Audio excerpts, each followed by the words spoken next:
guys? Welcome back to Everyday Struggle, Nadeska, Akademiks, and Wayno here. It's just us three again. We had Young Cordae on yesterday. So he was originally on at ComplexCon Long Beach. Things got a little contentious, but I feel like yesterday was cool, right? Yeah. You know, I think, you know, in life we all grow, but I think he also grew a little bit too. You know, he's learning how to handle the industry a little bit more too. So, you know, album comes out this week. Can't wait. The Lost Boy. I'm excited to hear that. Did you guys hear some of it? Yeah, we did. Remember, he played us a few songs in the room. He played us a couple, and I ain't gonna lie, they just sent me the album right now. Oh, word? Okay. So check it out after the show. I'm gonna listen to I Could Tell About It tomorrow. All right, so a couple days before that drops, let's get into some news, and of course not starting with any good news. So on Monday, some footage went viral of Future's bodyguard getting knocked down with a rock while they were out in Ibiza. So Future was in the footage, but he was far from the altercation. And after the video went viral, TMZ reported that a group of men basically asked Future for a picture. He said no. Then they started yelling racial slurs. Then his bodyguard stepped in. He reportedly fought a few of them off, and then he was sucker punched with the rock. So Future apparently was ready to step in, but thankfully his team did pull him away. And later on IG story, he basically called them fake goons and confirmed that things went left after he declined taking the pictures. This is really scary, and then some people were feeling like Future should have stepped in, but we just saw what happened to Rocky. Why would he have stepped in? I don't understand.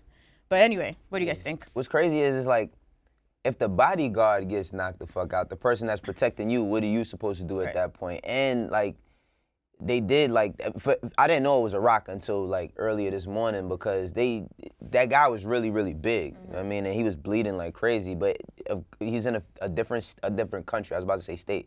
A different country. We see what Rocky's going through.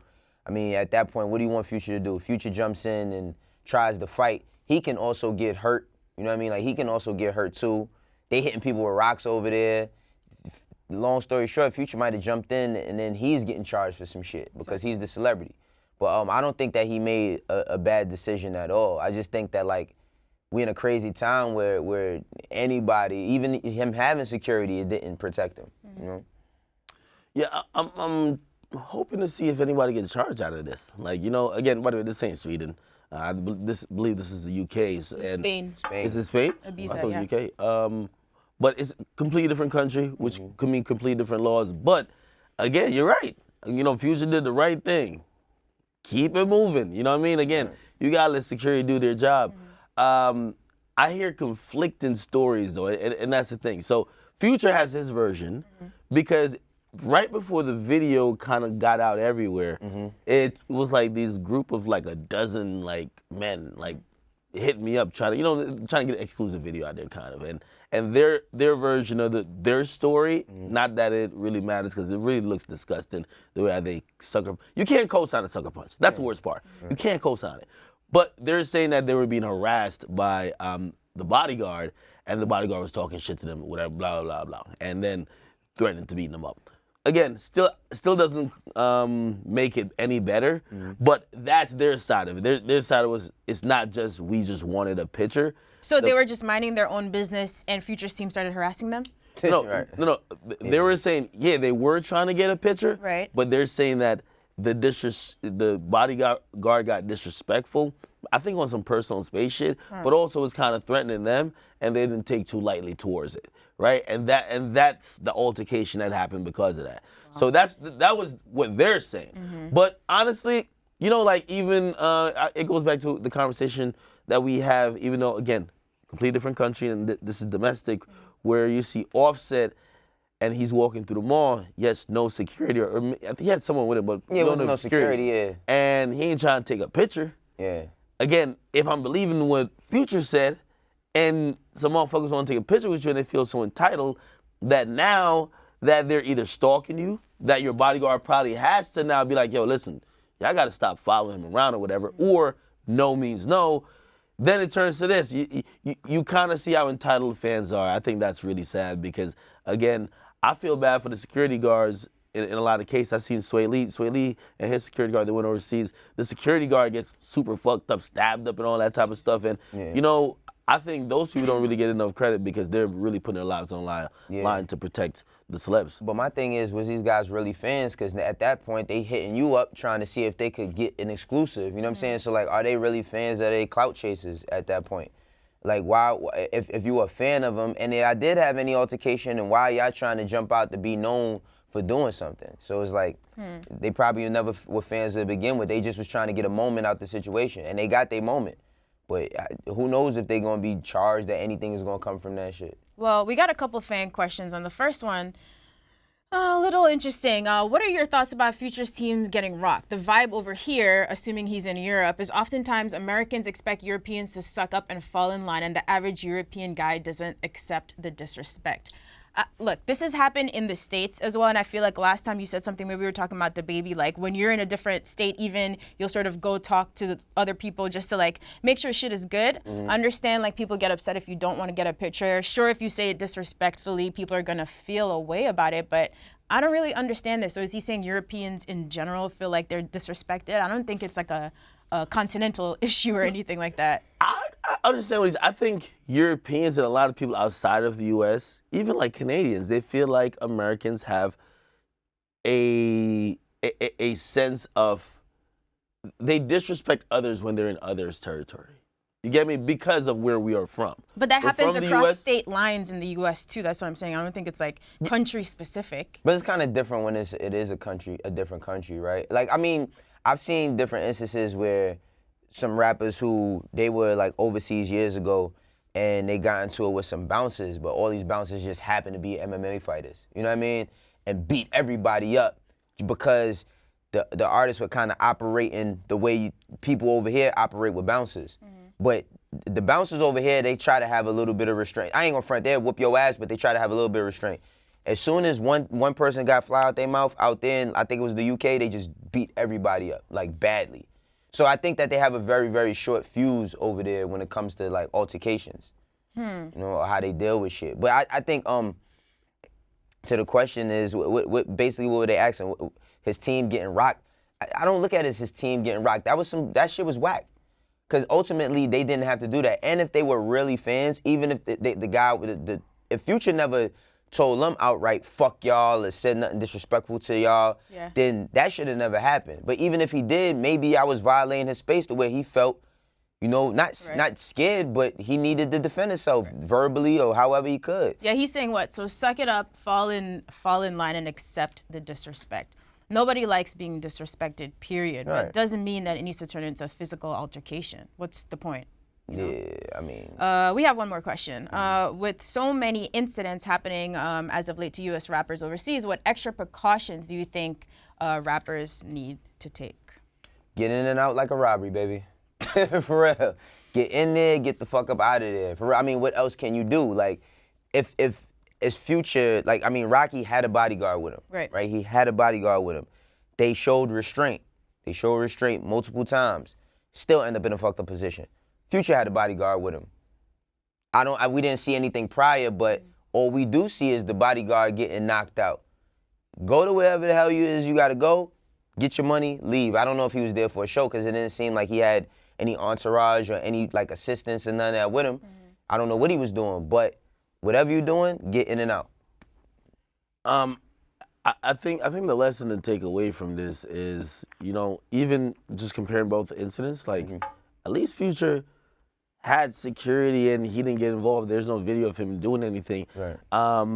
With Rocky's situation, it was a little bit different.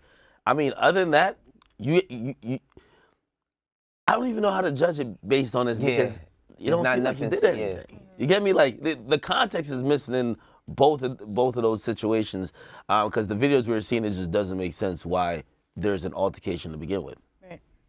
So I don't know, but I do think just beef up security. Get a couple more people.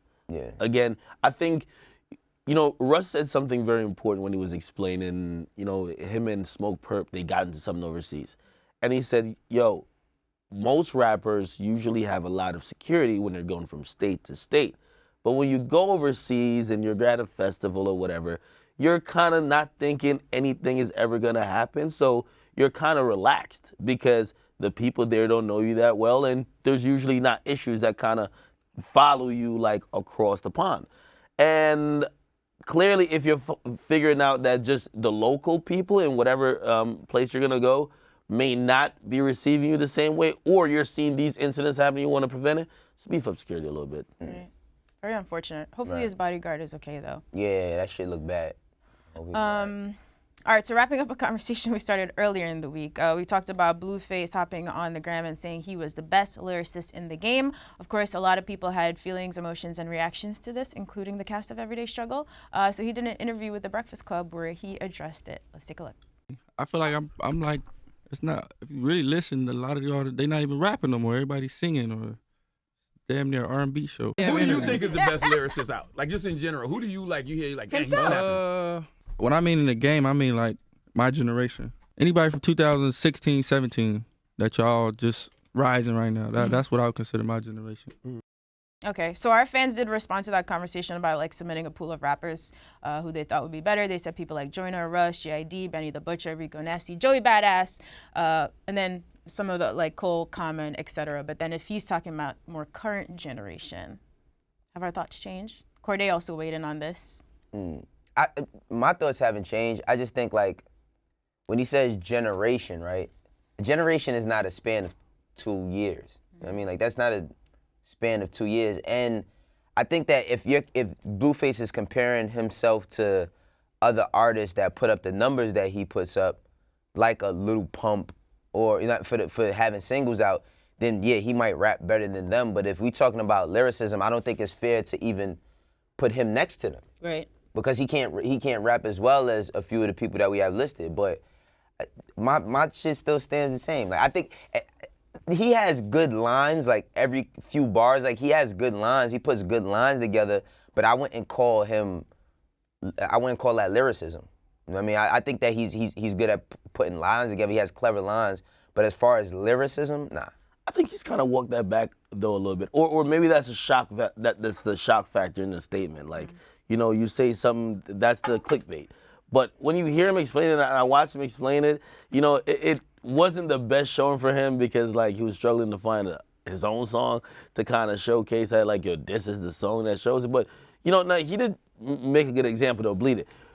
What he's really only trying to say, and that was my only point to even defend him. What? He got some clever wordplay. It kind of make you be like, what that nigga say? Like clever lines, man. That's it. Yeah, but I think he has clever lines more than a lot. And of course, all right, the fans are taking it so serious. If their list has Joyner, J.I.D., like, God damn it, man. But yo, he just want to be compared to Lil Baby and DaBaby and them. No, okay? but he not, on some real shit, though. It's like mainstream All right, so if you compare him to those people, it's still above average wordplay. Baby Gunna. Baby has, DaBaby, he has above average wordplay as well. He's above average. Oh, no. Go ahead. I'm only talking about wordplay. DaBaby has above average, not only wordplay, but flow and just rap. bars. He can rap. Yeah, and bars. But just give my man some credit for having some clever lines. No, but that's not the conversation. No. I'm giving him credit for having clever lines, but that's not the conversation. The conversation when I say he's above average, that's what I mean. But look, if DaBaby is an above average rapper, right? No, we ain't say rap. You see, like. So what, above average liner? No, he's an above average. You said above average. Like, he's above average with his wordplay. I think that's fair. Like, again, it's hard. You know why? The reason, I'm gonna tell you why. By the way, I think when we first discussed this, like, I think you guys were like, it's laughable because he's almost doing what Pump does these days. Pump said, like, I'm gonna be the next best lyricist. I think that's clearly a joke. I do think that Blueface writes his shit and be like, yo, this line gonna fuck him up. Right. So you get me? Now look. Cool lines, but if you have cool lines surrounded by a bunch of shit that doesn't tie into like people really paying attention, it's not like he has these metaphors that's going over people's heads because he's rapping all this other shit that you can't really catch, right? He has like regular shit and then it's a cool line in there. That's not rapping above average, bro. Or making lines above average because if it's a puzzle, he's not formatting it right. That's above average wordplay, man. His play on words. He's never gonna change. I know, yeah. Nah, man, I'm telling you, yo. Because I think he was saying a dope thing too. What? Well, first of all, you have to listen to Beyond Tatiana. Like, that is true. That's not the first, and that's what I'm saying with Blueface. Tatiana is not the first song I ever heard from him. I can't remember exactly. So you know the joint when he's in the jewelry store. When he's in the jewelry store, he buys the chain, and the girls twerking on the fucking cash register and shit. Yeah. That's like the first time I ever seen him. And then the I think Bleed It is the shit. No, Bleed is the one when he talks about the mop. Yeah. And honestly though, like, you know, I think his point was like, my come up, or one of the reasons people like me is the wordplay. People like that I'm doing these wordplay with, yo, the mob stick, this and third, and like he also tries to incorporate it. Again, I understand that once you start saying that, we start judging your entire rapping ability, and you're right, it's not superior, it's not above average. Actually, it's lacking a little bit. It wouldn't be average. But when we're talking about a nigga with some nice wordplay, he has that right now. He just has to learn to get the other shit. All right. He can't get that into a flow. Look, however you feel about his wordplay, shout out to Blueface for This making us only way talk Wayne- about this shit for like 3 days. No, this is the only way Wayno will get it. It's like saying, bro. No, on some real shit. Okay. It's like saying a nigga has a nice three-pointer. Doesn't make him a great basketball player. He don't mean he could defend. Don't mean he could like dunk. Don't mean that this nigga could even like, he could do one thing. One thing. One motherfucking thing, bro. One thing. I equate it to a lot of lyricists that have great lyricism but can't make a hit record. All right, man. You guys done? Yeah. All right. You good, Ak? I want to hear what J. Cole thinks about this. YBN Cordae gave him a stamp. I want to hear what J. Cole thinks. I ain't gonna lie to you. You know, J. Cole's gonna be like, man, you know, if the nigga just had some guidance, man. Yo, honestly, weirdly enough, in some twist, he might actually agree with Akademiks. You never know. You never know. Cordae was hype over that line. He was hype. Dozing off in his bench because I can't afford not to be focused. Come on. All right, so last week, Glasses Malone released a controversial video for his song called Tupac Must Die. So in it, he tells Orlando Anderson's side of the story from the night Pac was killed. So the video shows Anderson's perspective from that night, including his trip from Compton to Vegas, the MGM scuffle, and then the murder. So he was never formally charged for Pac's death, but a lot of people have believed for a long time that he was behind it. So again, a lot of mixed feelings on this. Do you guys think this is fair game because it is art, or does it cross a line? So I watched the video, and I mean, when I was a kid, I read a lot about Orlando Anderson, who they call Baby Lane. You know what I mean? He ended up dying like less than a year later in another gang shootout. And it's like, knowing that, what I gotta commend Glasses for is like knowing, not even hip hop, but knowing gang politics and being from LA, this is a very touchy subject. You know what I'm saying? But I look at it as art because it was just great storytelling. You know what I mean? It was really great storytelling. If you watch the video and listen to everything he's saying, he kind of formatted this shit like a piece of the puzzle that never was spoken about and never was told. So I gotta commend him for this. Like, this shit was dope. I don't think that people should be so mad, because when you look at Tupac's story, there is two sides. Everybody was so happy. Like, everybody watches the Vegas MGM Grand video, like, yeah, look at him stomping this nigga out. Like, and they hold Tupac as a thug or whatever the case may be for that. But violence begets violence. Right. And his action got a reaction, and Tupac is no longer here. That's the sensitive part, but it was dope storytelling. Okay. You agree? I do think artistically this is some dope shit. And by the way, you know, I seen this online and I was kind of watching it. And I also watched him talk about it and defend it. And, you know, like, other than just showcasing art, he has his own personal reasons why this side of the story might resonate and why he would want to bring this to life. I ain't gonna lie, I ain't like the title. And I still don't like the title. Because this is like the definition of like clickbait. Like, when you read Tupac Must Die, that's the name of the song. Yeah, but I mean, think about how Orlando felt at that moment. No, I understand that. I understand that. And writing a song, that's what I'm saying. I get the art part in trying to bring his perspective to life, even though, you know, I could say that's okay now because of how much or how far we are removed. Because I guarantee that nigga made a song, again, not him. Right after, right, yeah. If somebody made a song right now that says Nipsey Hussle must die, we're going crazy on it. Yeah, I mean, but right? time gives, you know, time heals wounds, and time, you know, it gives also you more gives space to yeah. sort of address difficult issues. Absolutely. But so if the title of the song was different, you would feel a little bit differently? Yeah, because, you know, it felt like, at least when you see, it feels like it's attention grabbing, which of course it is kind of attention grabbing, but without you really understanding the whole thing, it makes it seem like it's justifying why Tupac got killed. Yeah, I mean, it's not. I think that's why it's creating good conversation. That's what I like about it. It's creating good conversation. I don't think that, like, Glasses did this with intent to disrespect Tupac in any way. Like, I mean, if we, it's such an open-ended conversation because you have so many different examples of people who, like, I mean, we gotta talk about Tay-K later. Yeah. But he made a song called "The Race" on going on the run for murdering somebody. Right. You know what I'm saying? So it's like. And it's different when it's not someone famous and beloved. Right. And this is some. I mean, I want to get into that later, so I don't want to go too deep into it. But I'm not mad at Glasses. You know. Okay. Fun fact: Glasses was the first like artist on Cash Money West, as well, when Mac 10 was running and shit when it first started. Yeah. The interesting part, which you know, I think that's the LA like Cali type of component to it, is I think how Glasses, because again, not only did I watch a video, I watched like an hour of him being online, like talking about just like why he felt this was cool to do and why he did it.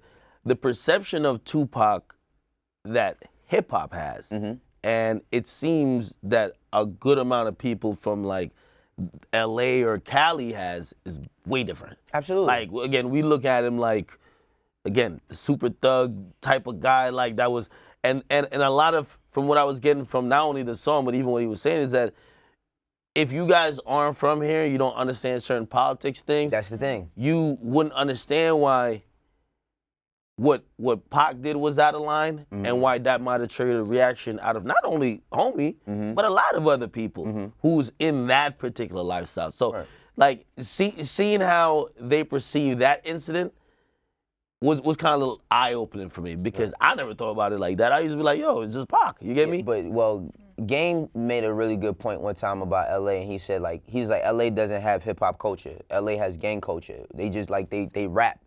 So when we're hearing a lot of these songs that we love and all of the things that they may talk about, they're talking about issues that they deal with on a day-to-day basis. So he's right. We do perceive it a certain way. No different than when Nipsey passed, people was like, you know, hip-hop loved Nipsey, but Nipsey is ours, meaning LA.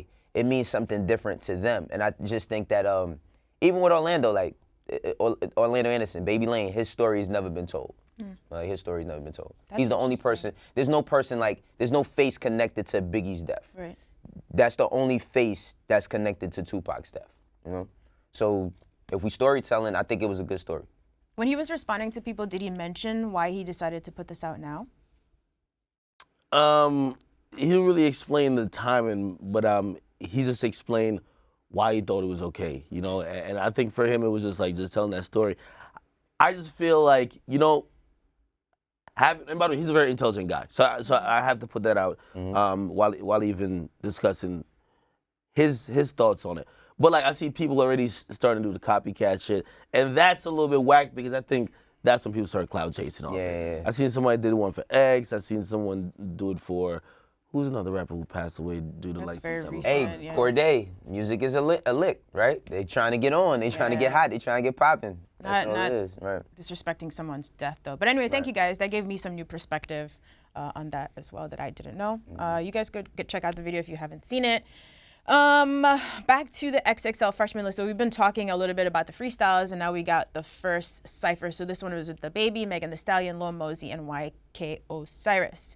Any thoughts on this? So far, you guys have seemed, you know, lukewarm on these freestyles. We already know how Ak feels. They should be able to go over a beat, etc. But well, the only two that mattered on here was DaBaby and Megan Thee Stallion. You know what I mean? I felt like they both killed it. Everybody's trying to give flack to DaBaby for using a verse that he used on something else, and that's ridiculous. And the reason why I say that's ridiculous because a lot of these young kids back in my time don't know is that even Biggie did it. Biggie used a verse from Long Kiss Goodnight on the radio. Mace used a verse on the radio that he used on one of his first singles. So it's like people have been doing that shit for a long time. I don't give DaBaby flack for that. I thought that Megan killed it and DaBaby killed it, and that was that. And Mosey was upset about the beat. He was? Yeah, I think he talked about it during the verse. He didn't like it. Yeah. Lil Mosey's his part was completely and utterly trash. Yeah, he wasn't prepared at all. Either he wasn't prepared or he was trying to like make a reminiscent moment of what Kodak did when Kodak actually, Kodak was rapping over the beat and he basically criticized it too, calling it trash. Drama was the DJ at that time. It didn't sound good though. Honestly, I think the standouts here is showing the difference between the niggas I think gonna last and think not gonna last. That's a good point. You get me? Like, you see Meg Thee Stallion, she goes in and it's something that she could be very proud about. I see her sharing it, her fans sharing it all across social media. I saw DaBaby, he was trending. Again, I don't give two fucks if he used a verse before. You know why? I think if it was a couple years back, I would be like, it meant something where you had to have like that unique verse. Most of these niggas barely even doing it anymore. So as long as you're rapping, I'm gonna give you credit, even if you use it on some other shit. So DaBaby absolutely annihilated it.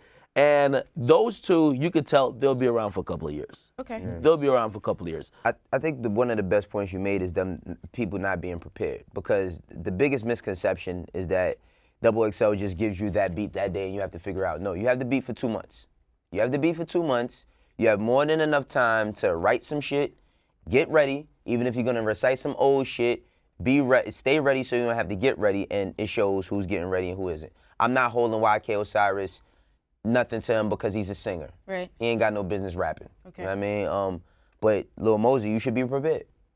That's simple. That's one of the big things I took away from Cordae. Even though he's so young, you could tell, he talks a lot about he said, studying the game, but also he goes into things prepared. That matters. Like, a lot of things you can't control in life, but preparation's usually the only thing you can control. So that's important. Absolutely. Ak. Preparation is the only thing you can control. That's It a is. bar right A there. wise man named Sean Evans. Once I was like, well articulated, Sean.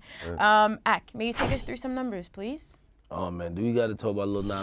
I didn't want to talk about it, but you know. Officially, Lil Nas X just hit the longest ever #1 song on the Billboard Hot 100 with Old Town Road. This is 16th week. Next week he's gonna break the record, which if you follow him on Twitter, he uses Twitter like amazing. Do you follow him on Twitter? No, definitely don't. But every time I see him on my timeline, because he's always like making really, like his use of Twitter or social media in general, other than like Cardi B, who like really puts her personality into it, I think he uses it very well. It's been getting his songs to stream well each week as well, because he creates That was a new compliment. challenges. Did you hear that? What? Some compliment to who? Lil Nas X. I know, it is. He does it really good.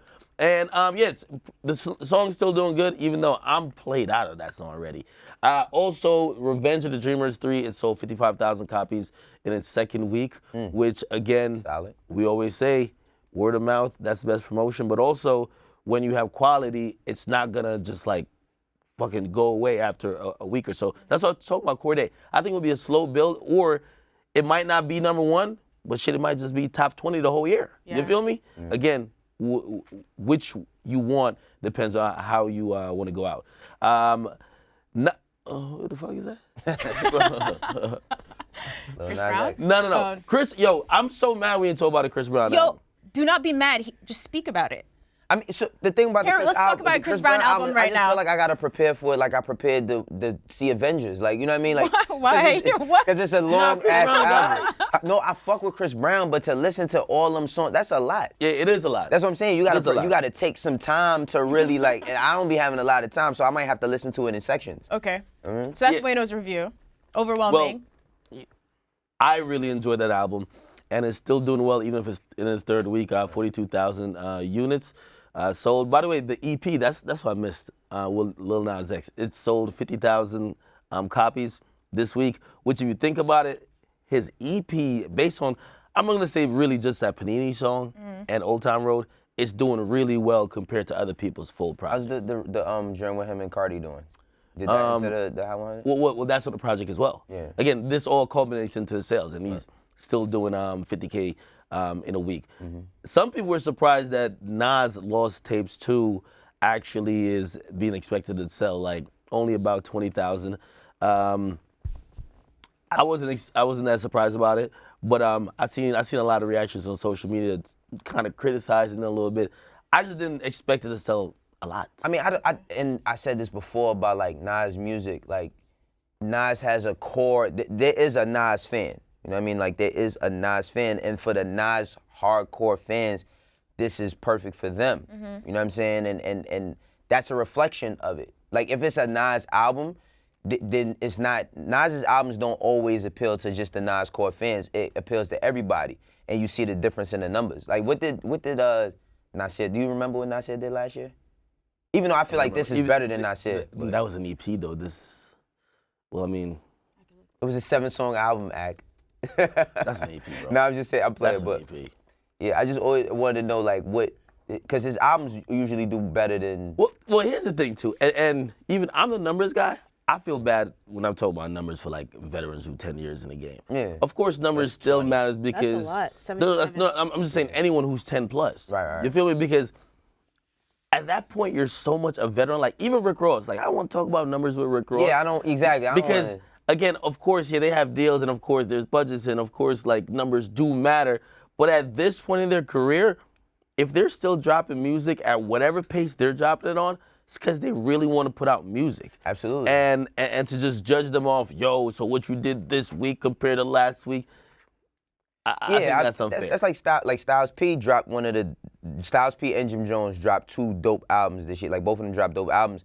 I don't really look for numbers to tell me if something's dope or not. You know what I'm saying? But like nobody at this point who should care. Like they've had their big first weeks. They've had their platinum records and all of that. Like we should never get caught up on something like that for a Nas. You know? Right. Just appreciate it. So would you guys say we're gonna have the supercut soon of like us talking to fans like Complex Con about their favorite projects of the year, biggest song, etc.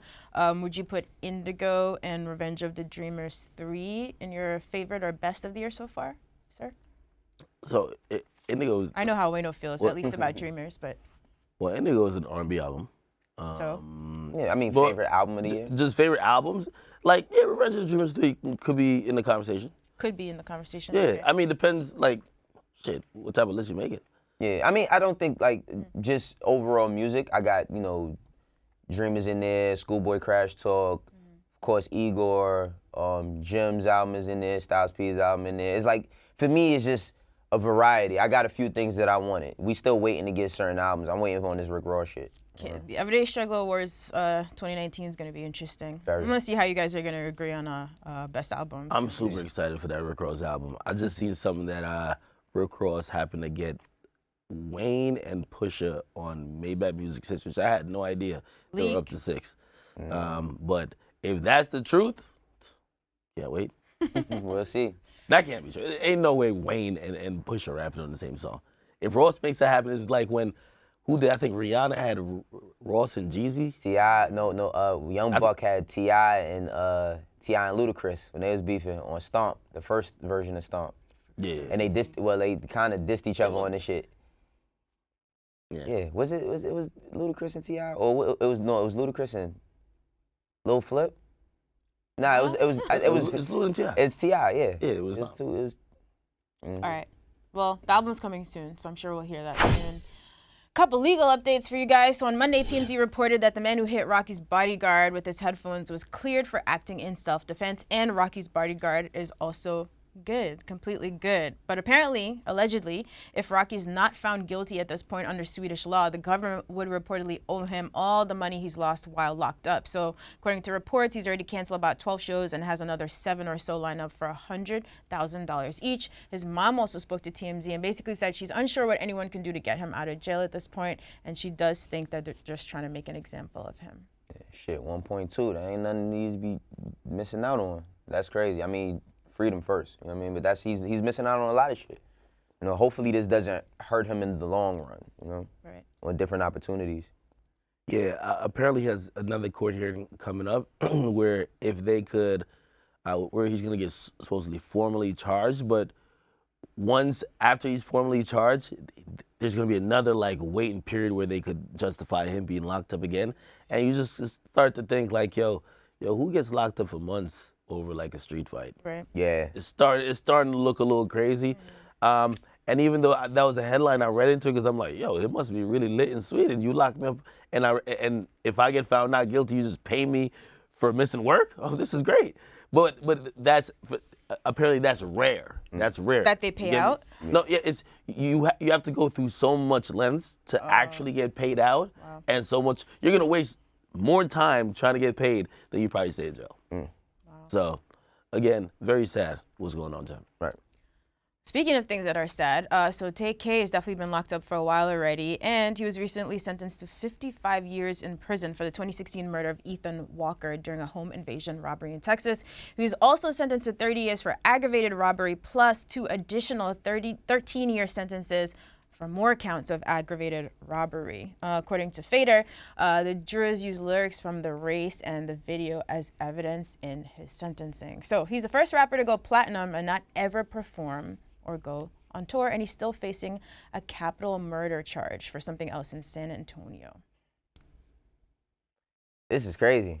Like, this is crazy. But like, I went to Save Money, Save Life, and I spoke about gun violence, and I spoke about how gun violence is affecting me on both sides. Like, I have friends that have gone to jail for making mistakes using firearms, and I got friends I lost due to firearms, and in the end, nobody wins. Right. Like, nobody wins. And this just ties back to kind of what we was talking about with the Glasses Malone situation, why it was something so sudden. Everybody was praising the song The Race because the kid is going on the run, and they celebrating him. Yeah, don't get caught, free Tay-K. And, I mean, he was doomed from the moment his co-defendants took plea deals. You know what I mean? Like, when your co-defendants take plea deals, that's it. You know what I mean? And this kid lost everything. But other people lost too. You know what I mean? Like, the young man who died in this was a father. His daughter's never gonna like see or even remember him. She's only like 3 years old, I heard.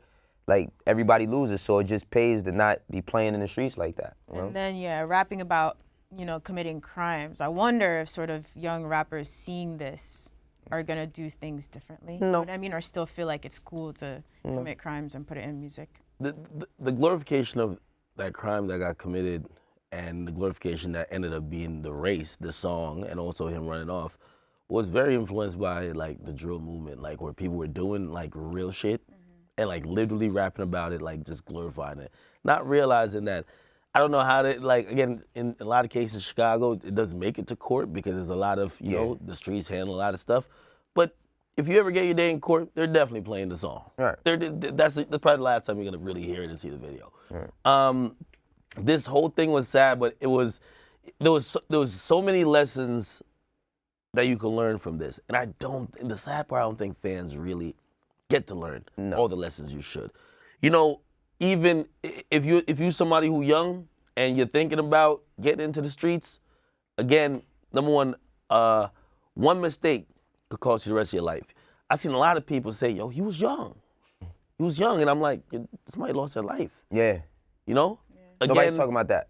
Again, it was 6 people involved. If you know, a lot of people, we just talk about the Tay-K case. What really happened is that it was a plot to rob a couple of men. Some women went over there to hang out with the dudes, basically set the dudes up, kind of make sure they weren't like prepared, called Tay-K and his friends. Tay-K allegedly provided a gun. They get there, they're robbing the dudes or whatever. The dudes, the roommate of the guy they really went for, he's saying he doesn't know where shit is. The guy who Tay-K's with, who Tay-K allegedly gave a gun to, pulls the trigger.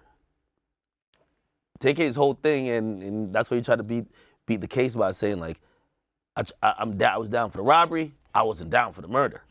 And clearly a jury didn't agree with him. Everybody in the case except the shooter, which of course the shooter got life in prison, everybody took the stand against Tay-K. So, you know, Tay-K at that point was running the streets thinking that probably wouldn't happen. You know, a lot of times this shit, we have conversations about shit that involves certain street stuff. And, you know, I hear people have this assumption that the people you do whatever crimes with, or once you start doing certain things, they won't take the stand against you. You won't be the last person left, and you won't be getting the second most lengthiest sentence. So I look at that, and that's sad in itself. But even in the sentencing, just watching how, you know, the main thing that became important in them figuring out how many years he should get is that they're realizing that, fine, you made one mistake, but everything you did after that, even when you were locked up, show that you're still not, you haven't changed. There's no remorse. You get me? Like, even recently, supposedly he's been in jail, and they claim he's starting a gang behind bars. Again, I think if you're a fan of Tay-K, you know, I love Tay-K's music, but you have to learn some lessons from his case. You have to learn. I think fans also, you know, he has a lot of young fans. And by the way, I got a lot of young, like the audience that watches my page and look at, they're very young. The same, right? Yeah. But like, they all believe, yo, he's a great musician. He got to come out. It doesn't happen like that. But what's our responsibility then as the media? You know what I mean? If you're a fan and we keep listening and contributing to the streams and we keep covering him, except for the case, you know what I mean? Okay, I do think we have to, like, some of these things, because we just kind of cover it and this kind of goes on and they find a new favorite rapper. If we don't really showcase that these consequences are real, you don't get to shoot somebody or be. By the way, the next murder case he has to face, he's actually accused of pulling the trigger in that case, right? Which happened months, like if in the timeline of. And they said that's on. They got that on camera. Yeah, that was at Chick-fil-A. See, so and this is the thing, right? Like, of course, like a lot of, I'm not going to sit here and act like a lot of like the artists that I grew up on had all the right messages, right? Like that they only said positive stuff. That'd be a lie. But what I will say is that the way that these kids, like, they just have no remorse for life, right? They have no remorse for life, and the kids that support him the most are not the kids that's doing that shit. And again, everybody loses. Tell me, nobody won. Nobody won, because even with Tay-K, like in the end, he tried to say, "Hey, I went down for the robbery," but guess what? Had nobody ever went there, it's a case that this kid would still be alive. A daughter would still have her father. A mother and a father would still have their son. That's what nobody's not looking at. Like I read something about the father speaking, and the shit was heartbreaking. Like, yo, every shirt that says "Free Tay-K" is soaked in my son's blood. Every stream, that race shit, like, that's my son. Nobody's thinking about that family. All I tell kids is this. Because niggas is never going to stop rapping about the streets. The streets is always going to be the streets. There's never going to be a year where everything is just all peaceful. We would love it, but it's not going to happen. The thing is that you have to know the difference. If you're a kid, you have a decision to make, and that decision is, do you really want to fuck with this? Because you have a lot of examples. We have this, we have the 6ix9ine case, we have so many different examples of what not to do. It's your decision if you want to go into that life. If you go into that life, just know that what comes with it. Nobody wins. Yeah, nobody wins. It's about breaking that facade. Yeah. Like, I ain't gonna lie, like, so the prosecutor played video of when he got locked up in Elizabeth, New Jersey, when they finally caught him. And he was being interrogated and he was crying.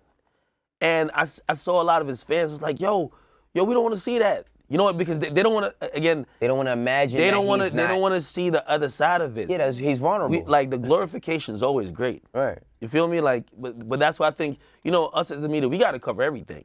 You feel me? We got to cover everything. If you won't cover it at all and not make that conscious decision and say that might not be something that's gonna either end positive or be positive, if you got to cover it all, that people could see the full circle. Just like, hey, if you gonna hype up and glorify, even 6ix9ine, if you're gonna hype up and glorify while he was out and he's doing whatever, if you're not gonna also showcase what's going on, now he's locked up and other decisions have to be made, not being fully transparent. Because the person who's believing in that hyped up image, just like with Tay-K, like, yo, for a lot of kids, they're like, yo, Tay-K, like the super gangster, this guy's living his raps, this one, this and third, but he's human too.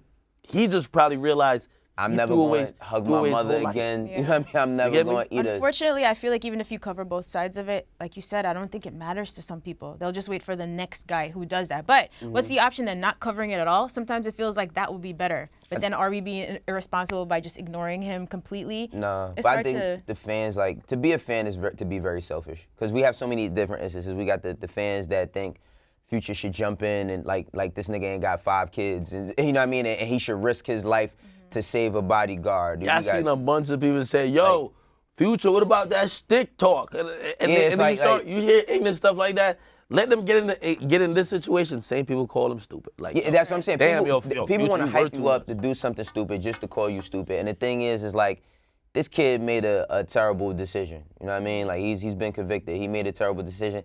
And I mean, he didn't get capital murder, so he's not getting the death penalty, but then he still has to face another case where he may get capital murder. Capital murder where he could get the death penalty. So again, if you're a kid and you know what I mean, you trying to just live your life with peace, yo. Shit don't pan out, man. And also, aside for the kids, to the rappers.